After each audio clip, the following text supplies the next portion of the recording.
In this module, we will talk about alarms and troubleshooting.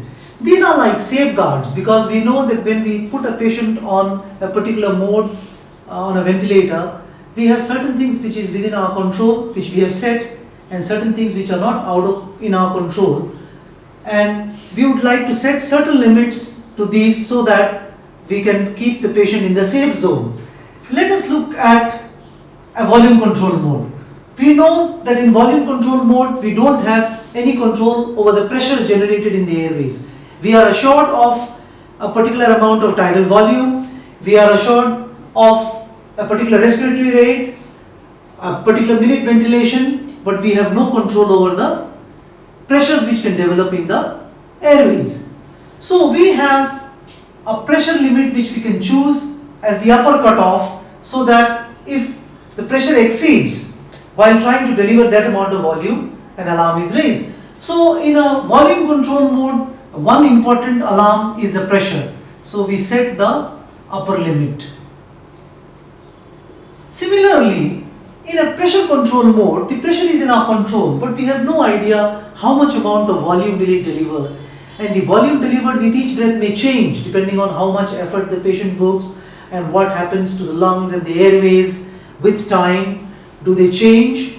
So we put a volume alarm, which generally is in terms of the minute ventilation. So if the ventilator sees that the tidal volume is very minimal, it is not enough to maintain a particular amount of minute ventilation, it will give us an alarm. And then we need to identify why the tidal volume has decreased. Is it due to some kind of increase in the airway pressures or worsening lung compliance? Or is it because we have not given adequate support to the breath by giving adequate pressure? So we can reset our ventilator. The other alarm which is there is the apnea time. Now this is applicable in the pressure support mode. We know that we don't have any set respiratory rate. Now if the patient does not make any effort, there will be no breath which will be delivered. Suppose the patient does not make an effort for 10 seconds, 15 seconds, 20 seconds, what should the ventilator do? We give a timeout. That okay, if the patient does not make an effort in the next 15 seconds or 20 seconds or 25 seconds, somewhere in between the pause is so long, please raise an alarm. Please tell us that the patient is not putting in any effort. The other is the respiratory rate alarm. Obviously in a control mode, the lower rate is assured. So whatever rate we have set is assured. Let's say we have set 15 breaths per minute. We know that so many breaths will be delivered. But we have also allowed the patient to take more breaths if needed. What if the patient starts breathing at 20? That's fine. What if he starts breathing at 30? Maybe he goes up to 40. What happens when the respiratory rate increases? When the respiratory rate increases, the breath cycles become short, which means the inspiration will become short, the expiration will also become short. We know that the inspiration is a very valuable time whenever we need the oxygen delivery. The expiratory time is very important to wash out the carbon dioxide from the body. And at higher respiratory rates, because the inspiratory and expiratory time becomes compromised, the gas exchange may be disturbed. And we would not like the patient to go beyond a certain respiratory rate to avoid this complication. So we can set an upper respiratory rate alarm. So if the patient rate crosses, let's say 30, and we put an alarm at 30, the ventilator will let us know the patient is breathing at a very high rate. We also have an alarm for the PEEP. PEEP is a fixed value.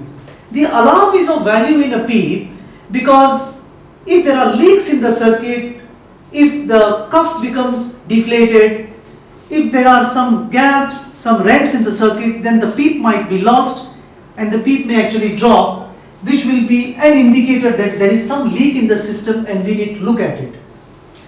The other thing which can note is the inspiratory time and the expiratory time. We know that whatever volume is delivered in inspiration should be blown out during expiration. Sometimes it may happen that the inspiratory time is adequate, but the patient makes a lot of trigger during the expiratory time becomes very short, there is stacking of breaths, and this causes the lungs to have more and more air left at the end of expiration. So when we see that the tidal volume inspiratory and the tidal volume expiratory do not match each other, then there is a possibility that there is a leak, or there is a possibility that there is stacking of breaths, either of which is not desirable. So when this happens, we need to look at the graphs. If the expiratory time is adequate, but despite that there is a drop in the expiratory volume, this actually means that there is leak somewhere. Maybe you should check the cuff pressure, maybe you check the connections, maybe you check the circuit, but these two should match each other to create an equilibrium in the lung. The other thing which you can note in a volume control mode is the peak and the plateau pressures.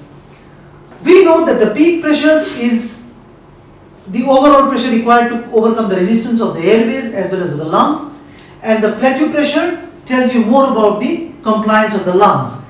If there is a rise in pressures and an alarm is raised and the patient is on volume control mode, you can take time out and see if there is, because of rise in peak pressure, the plateau pressure is okay, or is it because of the rise in both peak and plateau pressure. The difference is normal, but both the peak and the plateau has increased.